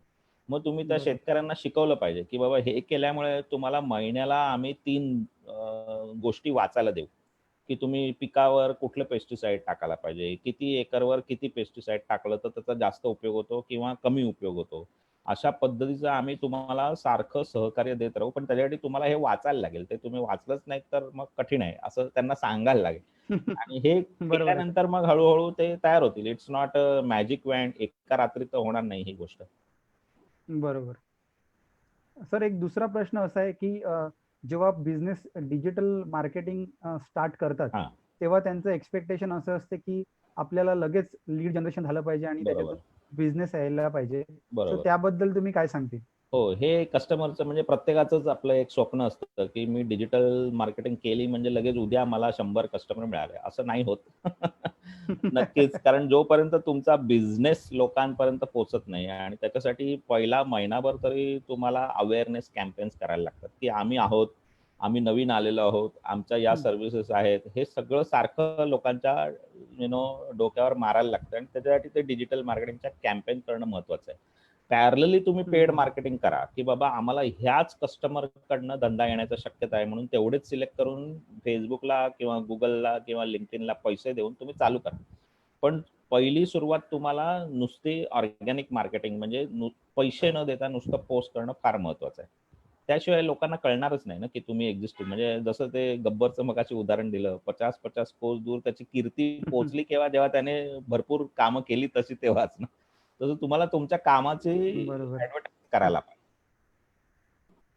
बरोबर बरोबर आहे सर. सर आपले इन्शुरन्स ऍडवायझर आहेत विशाल सावंत सर, त्यांनी प्रश्न विचारले की इन्शुरन्स ऍडवायझरच्या वेबसाईटवर एसईओ करणे गरजेचे आहे का? एसईओ हा कुठल्या बिझनेससाठी अवलंबून नाहीये. प्रत्येक बिझनेससाठी वेबसाईट आहे, तर वेबसाईटवर तुम्हाला एसईओ करणं गरजेचं आहे. कारण गुगल आणि याहू आणि बिंग ही सर्च इंजिनद्वारे लोक तुमच्या वेबसाईटवर येतात. म्हणजे कोणी तुम्हाला विशालसावंत.com म्हणून सर्च करणार नाही, राईट? त्यांना विशाल सावंत केव्हा कळतील, बरोबर. जेव्हा मी काहीतरी इन्शुरन्सची पॉलिसी शोधतोय किंवा हेल्थ इन्शुरन्सचं काहीतरी शोधतोय किंवा ऑटो इन्शुरन्सचं काहीतरी शोधतोय, तर तुमची वेबसाईट दिसायला पाहिजे. आता ती वेबसाईट दिसणार कसं? गुगल दाखवेल तेव्हा, कारण आपण गुगलवर सर्च करणार किंवा आपण याहूवर सर्च बरोबर. करणार. आणि म्हणून सर्च इंजिन बरोबर. ऑप्टिमायझेशन फार महत्वाचं आहे, कारण ते गुगलला कळलं पाहिजे की तुम्ही तुमच्या वेबसाईटवर काय टाकलं पाहिजे. त्यासाठी एसईओ करणं महत्वाचं आहे, इररिस्पेक्टिव्ह कुठल्या तुम्ही बिझनेसमध्ये आहात. बिझनेसचा आणि एसईओचा काही संबंध नाही. ते गुगलसाठी आहे. तुमची वेबसाईट किती छान दिसते हे लोकांना कळेल, आपल्यासारख्या लोकांना. म्हणजे आता ट्रॅव्हलवाला आहे तर त्याला पण छान कुठले तरी एक्झॉटिक फोटो दाखवले तर लोकांना ते आवडेल, पण ते गुगलला कळते का? तर नाही. त्याच्यासाठी गुगलला सगळं लिहून द्यायला लागतं आणि त्यांना ते सगळं दाखवायला लागतं. ते प्रकार जे आहेत, जे मी पहिला एक बँड दाखवला, जवळजवळ 8 एक गोष्टी करायला लागतात, तेव्हा हळूहळू गुगलला कळतं. आणि अगेन लोकांना असं वाटतं एसईओ केलं की उद्या लगेच मला पहिल्या पेजवर स्थान मिळेल, तर तसं होत नाही. तुमच्या बिझनेस सारखेच हजारो लोक आहेत जे ते तोच बिझनेस करत असतात आणि सगळ्यांचा कस्टमर पण तोच बेस आहे. कोणाला वेगळा नवीन कस्टमर मिळत नाही. सो प्रत्येक वेळेला जेव्हा तुम्ही पेड कॅम्पेन करता तेव्हा तुम्हाला जास्तीत जास्त पैसे भरायला लागतात. सो तुम्ही इन्शुरन्स बरोबर. ऍडवायझर हा जर शब्द घेऊन कॅम्पेन क्रिएट केली तर ऑब्व्हियसली तुम्हाला जास्तीत जास्त पैसे भरायला लागतील, कारण बरेचसे जण त्याच शब्दावर गुगलला पैसे देतात आणि गुगल त्या जास्तीत जास्त जो पैसे देतो त्याला वरती आणत जातो फॉर पेड कॅम्पेन. जर तुम्ही हेच न पैसे देता एसईओ केलं तर हळूहळू तुमची साईट एक 2-3 महिन्यामध्ये पहिल्या पेजवर येऊ शकते. सर, तुम्ही मस्त सांगितलं. म्हणजे जे आपले आता कोणी इन्शुरन्स ॲडवायझर पण ऐकत असतील, त्यांना अं, समजलं असेल की कोणत्या प्रकारे एसईओ करून ते व्हिजिबिलिटी आपली करायलाच पाहिजे. वेबसाईटची गुगलवर वगैरे वाढवू बरोबर. शकतात. बरोबर. बरोबर. सर, आपले व्ह्युअर आहेत आणि मित्र आहेत स्वप्नील सावंत. त्यांनी विचारलं की लिंक्डइनचा फायदा कसा काय होऊ शकतो? अगेन बिझनेसवर आहे. सो त्यांचा जर बिझनेसचे कस्टमर्स त्यांचे लिंक्डइनवर असतील तर लिंक्डइनचा फायदा होणार. म्हणजे तुम्ही कुठल्या लोकांना तुम्ही टार्गेट करणार हे जर तुमच्या मनात ठरलेलं असेल की मला फक्त परचेस ऑफिसरशी बोलायचं आहे. म्हणजे आता लेट्स से आपले काही उद्योजक पेस्ट कंट्रोल करतात, राईट? तर त्यांना ॲडमिनवाले बरोबर. लोक फार महत्वाचे आहेत. कुठल्याही कंपनीचा ॲडमिनचा माणूस हा त्यांच्यासाठी महत्वाचा आहे, कारण दॅट इज अ लीड. त्या ॲडमिनला तुम्ही जर सांगितलं की आम्ही असं पेस्ट कंट्रोल करतो, आम्ही हे करतो, आम्ही ते करतो, तर obviously he or she will be interested to know more. So तसा तुम्हाला लिंक्डइनचा उपयोग बरोबर. करता येईल. तुमच्या बिझनेसमध्ये who is the decision maker, तो तुम्ही लिंक्डइनवर आयडेंटिफाय करा आणि त्याच कॅटेगरीच्या लोकांना तुम्ही कॅम्पेन करा की आम्हाला फक्त परचेस मॅनेजर्स पाहिजेत, आम्हाला फक्त ॲडमिनचे लोक पाहिजेत, आम्हाला फक्त फायनान्सचे लोक पाहिजेत. आता आपल्याकडे लोन कन्सल्टंट वगैरे पण भरपूर आहेत. बरोबर. त्यांच्यासाठी फायनान्सचे लोक फार महत्वाचे आहेत. म्हणजे त्यांना तो हिशोब कळतो, तर तुम्ही त्यावेळेला परचेस ऑफिसरला टार्गेट करून फायदा नाही. त्यावेळेला तुम्ही फायनान्सचा चीफ फायनान्शियल ऑफिसर किंवा फायनान्स डिपार्टमेंटचा हेड अशा लोकांना लिंक्डइनवर सिलेक्ट करून ते कॅम्पेन करू शकता. सो लिंक्डइनमध्ये तुम्हाला टायटल वाईज लोक मिळतात, जे फेसबुकवर बरोबर. फारसं शक्य नाही. फेसबुकवर फक्त इंटरेस्टवरून तुम्ही लोकांना पकडू शकता, वेअर लिंक्डइनवर तुम्हाला ऍक्च्युअल टार्गेट सिलेक्ट करू शकता. त्याचं डेझिग्नेशन काय आहे, त्या माणसाची पोझिशन काय आहे कंपनीमध्ये, त्याप्रमाणे बरोबर. सिलेक्ट करू शकता. सर, तुम्ही खरोखरच खूप छान सांगतायत. म्हणजे प्रत्येक प्लॅटफॉर्मचं, जसं तुम्ही तो मगाशी इमेज दाखवली होती, ज्याच्यात प्रत्येक प्लॅटफॉर्मवर कशा आपण कमेंट टाकू शकतो किंवा बरोबर. YouTube व्हिडिओसाठी आहे, बरोबर. Twitter हॅशटॅगसाठी आहे. सो हो. ते तुम्ही आता इकडे रिलेट केलं, ते एकदम छान सांगितलं तुम्ही. दुसरा आपल्याकडे एक प्रश्न आलेला आहे. अनुपमा गुरव मॅडम आहेत, हां. ज्या जनरल इन्शुरन्समध्ये आहेत. त्यांनी बरं. विचारलंय की किती फ्रिक्वेंटली आपण डिजिटल मार्केटिंग करायला पाहिजे आणि म्हणजे आपण पोस्टिंग करतोय हां. Facebookवर किंवा इतर हो. प्लॅटफॉर्मवर, त्याच्यामध्ये किती अंतर असलं पाहिजे? Very good. चांगला प्रश्न आहे आणि अति पण करू नये आणि अति कमी पण करू नये असं मी सांगेन. म्हणजे आता तुम्ही जर फक्त महिन्यातनं एकदा पोस्ट टाकाल तर त्याचा काही उपयोग होणार नाही. Out of site is out of mind. तर तुम्ही आठवड्यातनं 1-2 पोस्ट तरी चालू करायला पाहिजे. म्हणजे एक सोमवार आणि गुरुवार, मंगळवार आणि शनिवार असं एक 2-3 दिवसाचं मध्ये अंतर ठेवायचं आणि कमीत कमी 2 पोस्टने तरी चालू करा आठवड्यातनं. कुठलेही 2 दिवस सिलेक्ट करा, त्याच्यामध्ये 2-3 दिवसाचं अंतर आहे आणि दिस इज अ स्टार्टिंग पॉइंट. म्हणजे त्याच्यानंतर तुम्ही बेस्ड ऑन तुमचा रिस्पॉन्स कसा येतो त्याप्रमाणे तुम्ही फ्रिक्वेन्सी वाढवू शकता, डेज वाढवू शकता. मग तुम्ही प्रत्येक दिवसाला पण कॅम्पेन करू शकता, प्रत्येक दिवसाला पण पोस्टिंग करू शकता. पण हे तुम्हाला थोडंसं अनालिसिस करायला लागेल. म्हणजे पहिल्या दिवसापासून अगदी 5-5 पोस्ट टाकू नका. त्यामुळे लोकांना फार ते त्रासदायक होतं आणि मग लोकं बघत नाहीत. मॅडम सॉरी, अनुपमा मॅडम या सीसीटीव्ही मध्ये आहेत. बर. त्या रिलेटेड म्हणजे तुम्ही उत्तर जे सांगितलं ते बरोबर, माझी फक्त कॅटेगरी सांगायची चुकली. हरकत नाही, अं, हरकत नाही. त्या सीसीटीव्ही मध्ये सीसीटीव्ही मध्ये पण आहेत. तुम्ही तेच म्हणजे तुम्हाला सीसीटीव्हीचं जर ऍडव्हर्टाइज करायची असेल, तर सुरुवात तरी ॲटलीस्ट 2 पोस्ट पर वीकने करायला पाहिजे. म्हणजे that is a ideal thing to start. आणि मग तुम्हाला कसा रिस्पॉन्स येतो, बरोबर. कसे लोकं तुमचे पेज लाईक करतायत, शेअर करतायत, त्याप्रमाणे तुम्ही आयदर ते कॅम्पेनची फ्रिक्वेन्सी वाढवू शकता किंवा दिवसाला 2 वेळा तीच पोस्ट टाकू शकता. पण ते पण करताना एक लक्षात ठेवा, की कमीत कमी 6-7 तासांचा मध्ये गॅप असला पाहिजे. म्हणजे सकाळी जर 9 वाजता तुम्ही टाकलीत, तर ती नंतर तुम्ही संध्याकाळी 5 वाजता टाका. म्हणजे अर्ध्या लोकांनी ती सकाळी बघितली असेल, अर्धे लोकं संध्याकाळी बघतील. तुम्ही जर लगेच एका तासातच टाकलीत, ती सकाळी 9ला टाकली आणि मग लगेच 10 वाजता तीच पोस्ट केली, तर ती कोणालाही इंटरेस्टिंग वाटणार नाही, लोकं बघणार नाहीत, कारण ती ऑलरेडी रिपीट झालेली आहे असं. सो 6-7 तासाचा गॅप ठेवा, म्हणजे दिवसात तुम्ही रिपीट करू शकता किंवा आठवड्यातनं ॲटलीस्ट कमीत कमी 2 वेळा तरी चालू करा आणि मग ती फ्रिक्वेन्सी वाढवा. सर ह्याच्याच रिलेटेड माझा एक क्वेश्चन होता, की आता काही जण जे बिझनेसेस आहेत ते फक्त फेसबुकवर आहेत, काही बरोबर. फक्त ट्विटरवर आहेत किंवा काही जण फक्त युट्यूब मध्येच व्हिडिओ बनवतात. हां, तर आता आपण जे तुम्ही पोस्ट करायच्या सांगितल्यात, हां, की 2 पोस्ट मिनिमम तुम्ही केल्या पाहिजेत, हां. तर त्या अक्रॉस सगळ्या प्लॅटफॉर्मवर केल्या पाहिजेत, की असं की कोणत्या स्पेसिफिक नाही, प्लॅटफॉर्मवर अगेन तुम्ही तसं तुमचे फॉलो करू? कस्टमर कुठे आहेत त्याच्यावर आहे. तुमचे कस्टमर कुठे आहेत? आता जसं मी म्हटलं, की फूडचा बिझनेस आहे किंवा इन्शुरन्सचा हं, बिझनेस आहे. इन्शुरन्सचा बिझनेस म्हणजे तुम्हाला LinkedIn हे सगळ्यात महत्त्वाचं मीडियम आहे. कारण बरेचसे इन्शुरन्स रिलेटेड लोकं आणि कंपन्या आणि टायटलवाले लोकं तिकडे असतील. शिवाय Facebook सुद्धा महत्त्वाचं मीडियम झालं इन्शुरन्ससाठी. कारण तुम्हाला वेगवेगळ्या प्रकारच्या लोकांचे इंटरेस्ट कळतील, की मला आता ट्रॅव्हल करायचं आहे, मला अमेरिकेला ट्रॅव्हल करायचं आहे. सो जनरल इन्शुरन्सचे लोकं तुम्हाला ट्रॅव्हल इन्शुरन्स देऊ शकतात, की मी नवीन गाडी घेतली तर मोटर इन्शुरन्स आला, नवीन घर घेतलं तर होम इन्शुरन्स आला. सो तुम्ही असे लोकं आयडेंटिफाय करा कॅम्पेनच्या द्वारे, की जे आत्ताच लेट्स से आत्ताच नवीन लग्न झालेले लोक आहेत, तर त्यांना तुम्ही फॅमिली हं, इन्शुरन्स देऊ शकता, फ्लोटर मेडिक्लेम देऊ शकता. असे बऱ्याच पद्धतीचे लोक तुम्ही सिलेक्ट करा, ज्यांना तुम्हाला कॅम्पेन पाठवायचे आणि that depends on the medium where customers are. हं, म्हणजे तुम्ही Instagramवर जाऊन उगाच पोस्टिंग करू नका, जर तुमचे कस्टमर तिकडे नसतीलच. हं, हं. सो तुम्हाला ते थोडासा बरोबर. रिसर्च करायला पाहिजे, की तुमचे कस्टमर कुठे जास्त टाईम स्पेंड करतात हे आयडेंटिफाय करायला पाहिजे. आणि याच्यातली हं, सोपी हं. गोष्ट करण्यासारखी म्हणजे कॉम्पिटिशन बघा तुमची. तुमचे कॉम्पिटिटर कुठे सगळ्यात जास्त ॲडव्हर्टाइज करतात आणि कोण सक्सेसफुल आहे. म्हणजे तुमचा जो कीवर्ड आहे, तो तुम्ही जर Googleमध्ये टाकलात, तर पहिल्या पेजवर कोण येतात, ते 4-5 लोकं सिलेक्ट करा. त्यांच्या ॲडव्हर्टाइज कुठे-कुठे चालतात आणि त्यांचे किती फॉलोअर्स आहेत Instagramवर, Facebookवर, Twitterवर हे जरा बघा. आणि ही कॉम्पिटिशनद्वारे मग तुम्हाला कळेल, की तुम्हाला कुठे जायला पाहिजे. कारण your customers are also same right? If your competitor is doing this, you also need to do. आणि मग तिथे तुमचं कंटेंट इज अ डिफरन्शिएटर, की तुम्ही काय देताय कस्टमरला. तुम्ही सर्व्हिस देताय, क्वालिटी देताय, तुमचं वेगळं काय प्रॉब्लेम रिझोल्यूशन करताय, हे प्रकार सगळे आले. बरोबर. सर अजून एक क्वेश्चन आहे. रोहन साने म्हणून आहेत. हां, युट्यूबर आहेत ते आणि बरं. युट्यूबवर बरेच व्हिडिओ ते बनवतात. तर बरं. त्यांचा असा प्रश्न आहे की युट्यूबवर आम्ही कसं ग्रो होऊ शकतो? आता YouTube म्हटलं तर सेकंड लार्जेस्ट सर्च इंजिन म्हणता येईल आपल्याला Googleच्या नंतर. आणि आता तर सध्या Gmail शिवाय तुम्ही YouTubeवर लॉग इन करू शकत नाही. म्हणजे Gmail थ्रू YouTubeचं अकाउंट वगैरे क्रिएट होतं. सो Google आणि YouTube एनिवे बरोबर. Both are connected. तर YouTubeवर ग्रो करण्यासाठी again there are multiple things. पहिली तर गोष्ट तुम्ही सबस्क्राईब लिस्ट तुमची वाढवायला पाहिजे. म्हणजे प्रत्येक YouTubeच्या व्हिडिओमध्ये तुम्हाला राइट साइडला बॉटमला जे ब्रँडिंग म्हणून प्रकार असतो, तिकडे तुम्ही सबस्क्राईब नावचं बटन टाकू शकता. म्हणजे जेव्हा माणसं तुमचे व्हिडिओ बघतायत, तेव्हा ऑटोमॅटिकली त्यांना ते लाल कलरचं बटन दिसेल सबस्क्राईब. आणि मग ते ऑटोमॅटिकली तुमच्या चॅनलला सबस्क्राईब करायला लागतील. किंवा तुम्ही व्हिडिओच्या सुरुवातीला किंवा एंडला लोकांना सांगा व्हिडिओमध्ये, की please subscribe to our channel to get such tips and tricks. हे जेव्हा तुम्ही आता कसं आहे माणसाचं कसं असतं, तुम्ही काहीतरी इन्स्ट्रक्शन देता तेव्हा ते लोकं ऐकतात.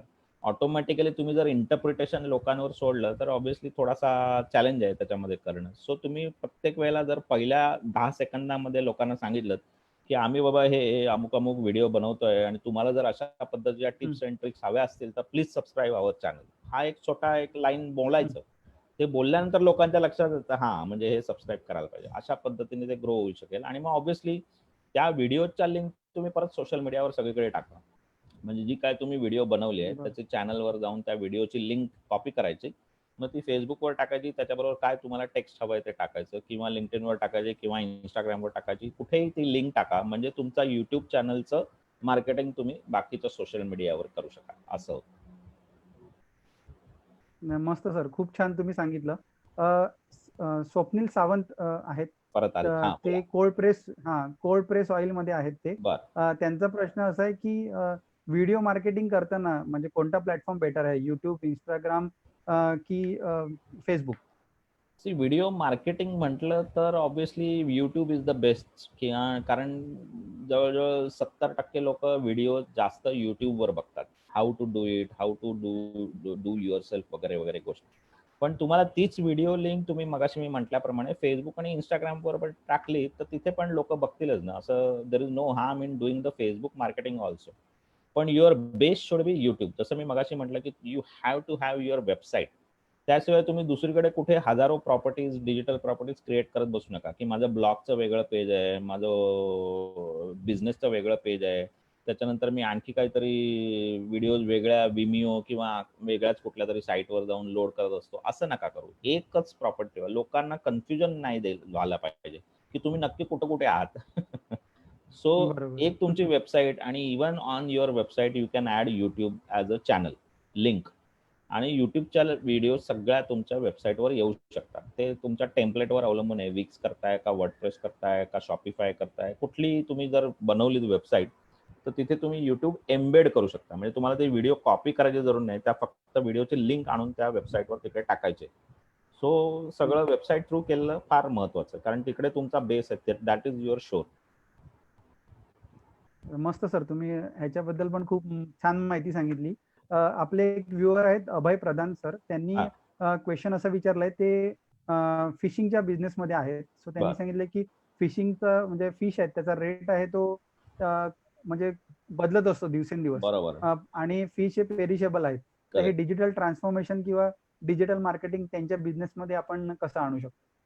सो टेक्नॉलॉजीचा भरपूर वापर होऊ शकतो जिथे पेरिशेबल आयटम्स आहेत. म्हणजे तुम्ही इंटरनेट ऑफ थिंग नावाचा एक प्रकार आहे, IoT सेन्सर्स आम्ही त्याला म्हणतो. म्हणजे प्रत्येक तुमच्या फिश ट्रान्सपोर्ट जेव्हा तुम्ही करता फ्रॉम द सी, जिथे तुम्ही पकडताय तिथून कुठल्या मार्केटला ते जात असतील, तेव्हा ते साधारण एका टेम्परेचरमध्ये तुम्हाला ठेवायला लागतात, फ्रीज सारखं ठेवायला लागतं. त्याशिवाय अदरवाईज ते मासे खराब होणार. सो त्याच्यावर तुम्हाला सेन्सर्स लावता येतात की बाबा इथून वर्सोळ्यावरनं आम्ही पकडलेले मासे आम्हाला डायरेक्ट बोरिवलीला न्यायचेत, नाही तर चर्चगेटला न्यायचेत, किंवा आणखी मुंबईच्या बाहेर न्यायचेत. तर you have to have those controls की ते टेम्परेचर 0 डिग्री असलं पाहिजे, किंवा -5 असलं पाहिजे, किंवा 10, जे काय असेल ते. तर त्याच्यामध्ये मॅन्युअल कंट्रोल न ठेवता हा डिजिटल कंट्रोल आणायचा, की जर तिथे वर खाली काही झालं 1 डिग्रीचं पण, तर तुम्हाला ऑटोमॅटिक अलर्ट मिळणार आणि तिकडे माणूस लगेच ते चेक करू शकतो. अशा पद्धतीचा हा एक प्रकार झाला. डिजिटल मार्केटिंग ऑब्व्हियसली तुम्ही त्या फिशची ॲडव्हर्टाइज करू शकता की आमचा हा ब्रँड आहे आणि ही आमची खासियत आहे आणि असं आहे, आणि whatever way you want to use digital marketing. तिसरं तुम्ही करू शकता, जेव्हा तुम्ही ते पर्सनलायझेशन करू शकता की बाबा हे प्रकारचे जर फिश आहेत तर ते तुम्हाला यंग जनरेशनला चांगले आहेत, त्यांची वाढ चांगली होते, असं काहीतरी अभ्यास करून तुम्हाला जर तुम्ही ते सांगितलं, एज्युकेट केलं लोकांना, तर चांगलं होईल. किंवा पापलेट आणि हे ते अशा पद्धतीचे मासे जर तुम्ही जास्त खाल्ले तर तुमचं कोलेस्टेरॉल कमी होईल वगैरे, अशा पद्धतीचा अभ्यास ऑब्व्हियसली तुम्हाला थोडासा करायला लागेल, किंवा डॉक्टरकडनं त्याचे काहीतरी हे घ्यायला लागतील की बाबा फिश कुठल्या पद्धतीचे खाल्ले तर त्याचा काय चांगला परिणाम होतो. आणि तसे जर तुम्ही एज्युकेशनचे ब्लॉग्स आणि पोस्ट लिहिल्यात तर ते लोकांना नक्कीच आवडेल, आणि लोक मग परत परत येत राहतील तुमच्या वेबसाईटवर की बाबा आज काय नवीन लिहिलंय, कुठला फिश खाल्ल्याने काय होतंय वगैरे वगैरे. बरोबर. सर, आपले एक व्ह्युअर आहेत दिलीप वर्धक सर. ते पण इन्शुरन्स डोमेन मध्ये आहेत.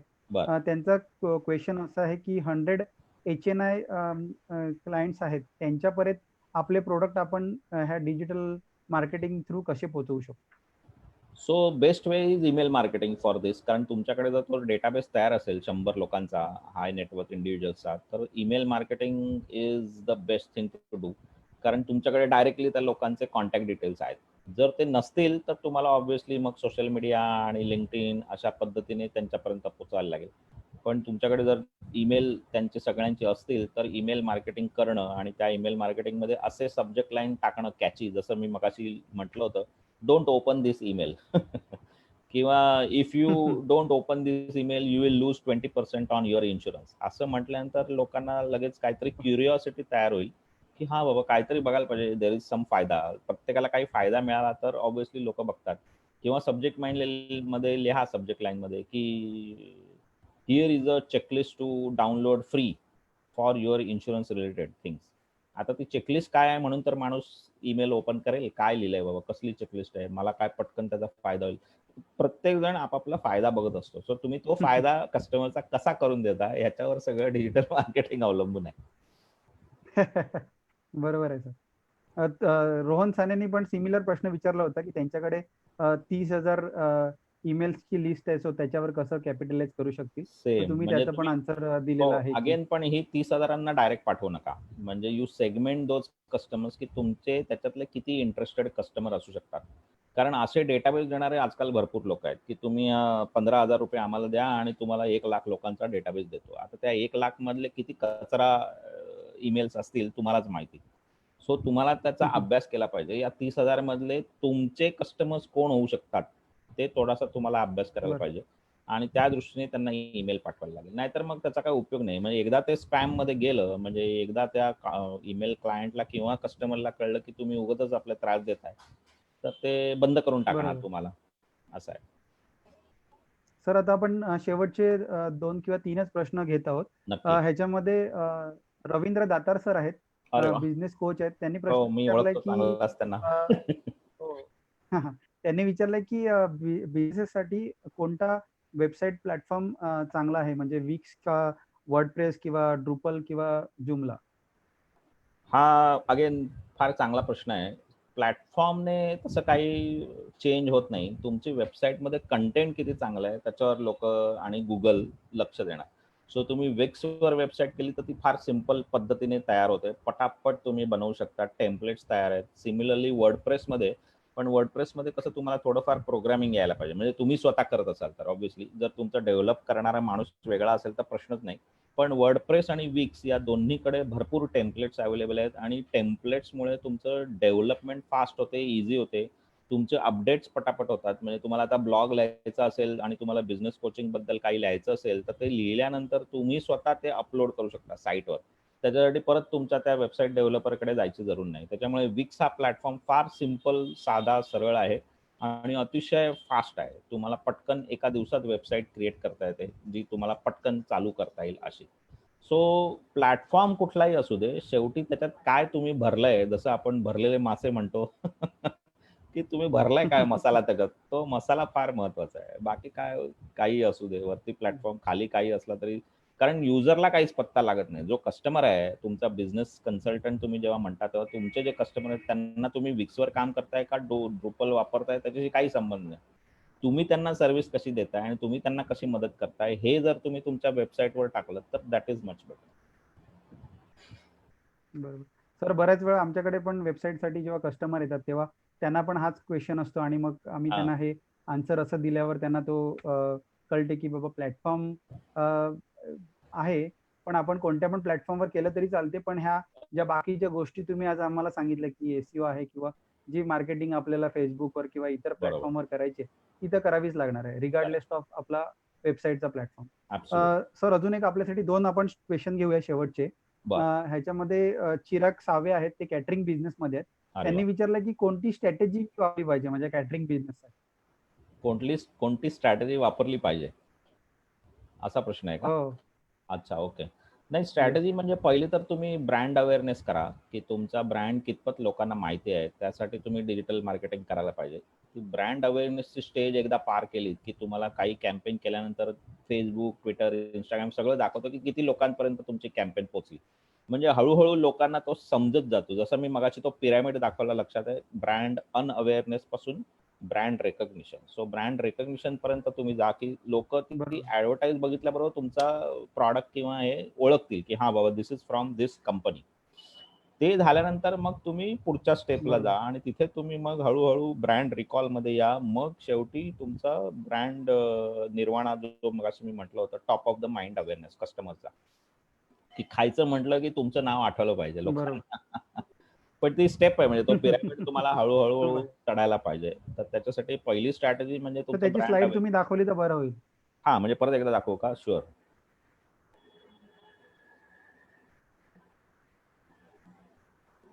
आपण भरपूर स्लाइड घेतल्या होत्या, त्याच्यामुळे सॉरी जरा मी मागे चाललोय. हो.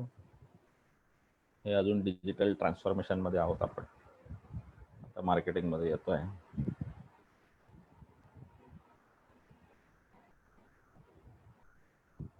एस्केप करून पटकन झालं असतं, पण तेवढंच लोकांना जरा बघायला मिळेल काय काय केलं ते. So let's see that.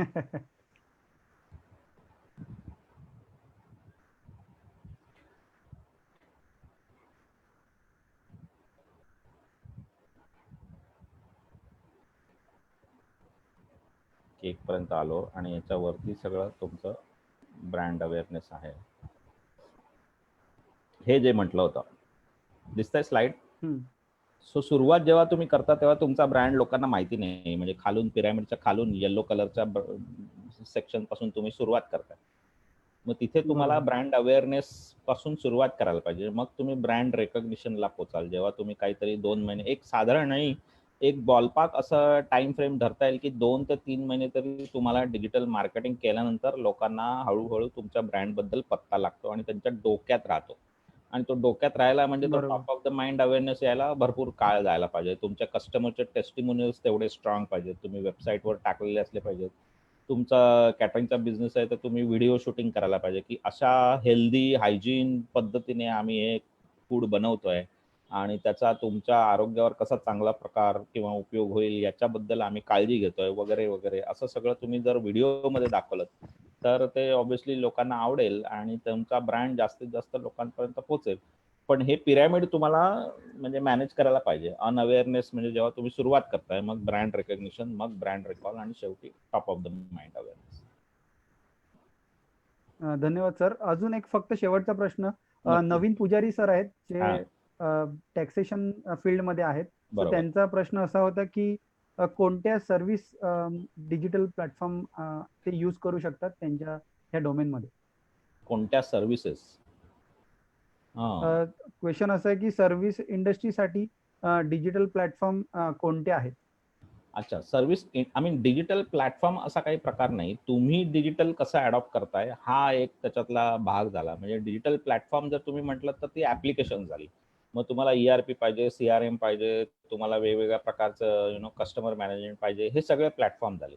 पण ते करण्यापेक्षा तुम्ही डिजिटल काय अडॉप्ट करताय, तुम्ही तुमच्या कस्टमर्सना कसं रिच आउट करताय, त्यांना प्रॉब्लेम असेल तेव्हा तुम्ही इमिजिएटली अवेलेबल आहात का आणि तो प्रॉब्लेम इमिजिएटली रिझॉल्व्ह होतोय का, हे महत्वाचं आहे. म्हणजे आता समजा तुम्ही टॅक्सेशन म्हणताय तर income tax filing, GST filing, हे जे सगळे प्रकार आहेत त्याच्यावर किती डोक्याला ताप असतो लोकांच्या आणि कस्टमरच्या आणि तुमच्या पण, म्हणजे ऍज अ CA ते तुम्हाला माहिती आहे. तर हे जे फ्रस्ट्रेशन आणि फ्रिक्शन आहे दोघांमधलं, ते तुम्ही कसं कमी करू शकता युजिंग द डिजिटल टेक्नॉलॉजी. मग तुम्ही व्हॉट्सअपवर मेसेज पाठवा किंवा सिंपल सरळ ईमेल पाठवा. कुठलाही डिजिटल प्रकार तुम्ही पटकन किती आत्मसात करू शकता आणि त्याचा कस्टमरला किती जास्त फायदा होतो त्याप्रमाणे तुम्ही ठरवा. असं काही नाही की आता चला CRM सिस्टीम झोची किंवा HubSpotची तुम्ही घेतली, त्याच्यामध्ये तुम्ही कस्टमरचा सगळा डेटाबेस टाकलात आणि ऑटोमॅटिक सगळं झालं, असं काही होत नाही. ते तुम्हाला परत तुम्हाला स्वतःला वापरायला पाहिजे, त्या कस्टमरशी रिलेशनशिप बिल्ड करायला पाहिजे, त्यांच्याशी बोलायला पाहिजे, त्यांचे प्रॉब्लेम समजून घ्यायला पाहिजेत आणि ते रिझॉल्व्ह करायला. शेवटी प्रत्येक बिझनेसचा पर्पज काय, गेट द कस्टमर आणि रिटेन द कस्टमर, राईट. जर तुमच्याकडे कस्टमरच नसेल तर पुढच्या बिझनेसला काही अर्थ नाही. सो कस्टमर हा आपल्याकडे अतिथी देवो भव म्हणतात तसं कस्टमर गॉड म्हटलं पाहिजे. आणि त्या दृष्टीने जर आपल्या इंडियन कंपन्या जर करायला लागल्या की customer is our top priority, तर नक्कीच आपण या सगळ्या अमेरिकन कंपन्यांना टक्कर देऊ शकू. या सगळ्या कंपन्या अमेरिकन आहेत, Xerox, Google, Cadbury, McDonald's, Coca Cola, right. Lux सुद्धा युनिलिव्हरची आहे. युनिलिव्हर युरोपियन कंपनी आहे. ट्रेसेमी, हिमालय फक्त आपली इंडियन कंपनी आहे. आता जसं मोदींनी सांगितलं की आता आत्मनिर्भर, बरोबर. आता आपल्याला ते आत्मनिर्भर होण्यासाठी ह्या ज्या तुम्ही गोष्टी सगळ्या सांगितल्या त्यावर लक्ष द्यावं लागेल. नक्कीच सर, तुम्ही खरोखरच खूप छान माहिती दिली. म्हणजे डिजिटल मार्केटिंग आणि डिजिटल ट्रान्सफॉर्मेशन हे तसे किचकट विषय आहेत, पण तुम्ही खरोखर ते सोप्या शब्दात मांडले. त्याच्यामुळे जेवढे पण लोक आपल्याकडे आज लाईव्ह होते, 50 पेक्षा जास्त लोक आज लाईव्ह होते आणि खूप जणांनी प्रश्न पण विचारले आणि त्यांना आपण समाधानकारक उत्तर पण दिली. सो धन्यवाद सर त्याबद्दल. जाता जाता फक्त तुम्ही आम्हाला काय सांगतील की म्हणजे काय मंत्र देऊ शकतील तुम्ही. जसं मी तो दाखवला होता 5-3-2 तो पत्त्यांचा खेळ मला वाटतं लक्षात ठेवा, की तुम्हाला त्या 5 स्टेप्स घ्यायला पाहिजेत. 3 बिझनेसवर अप्लाय करायला पाहिजेत एरियाजवर. म्हणजे तुमचा कस्टमर एक्सपिरियन्स, तुमचं बिझनेस मॉडेल आणि तुमचं ऑपरेशन्स या 3 गोष्टींवर या डिजिटल टेक्नॉलॉजी तुम्ही अप्लाय करायला पाहिजे. तेव्हा तुमचा रेव्हेन्यू वाढेल आणि कॉस्ट कमी होईल. सो 5-3-2 जर तुम्ही लक्षात ठेवलं तर डेफिनेटली इट विल हेल्प. आणि ज्यांचे प्रश्न आपण उत्तर करू शकलो नाही ते ऑब्व्हियसली फेसबुकवर नंतर जाऊन मी बघीन आणि I will try to answer those people. चालेल सर. धन्यवाद सर. Thank you very much. आणि असेच आपले नवीन नवीन काही ना काहीतरी आपण उपक्रम करत राहू, ज्या दृष्टीने मी लोकांना काहीतरी सांगू शकेन आणि ऑब्व्हियसली त्याची थोडीफार हेल्प जरी झाली तरी फार बरं वाटेल. Thank you very much. Take care. हो have a sir, great day. नक्की थँक्यू. नक्की नक्की. बाय. थँक्यू.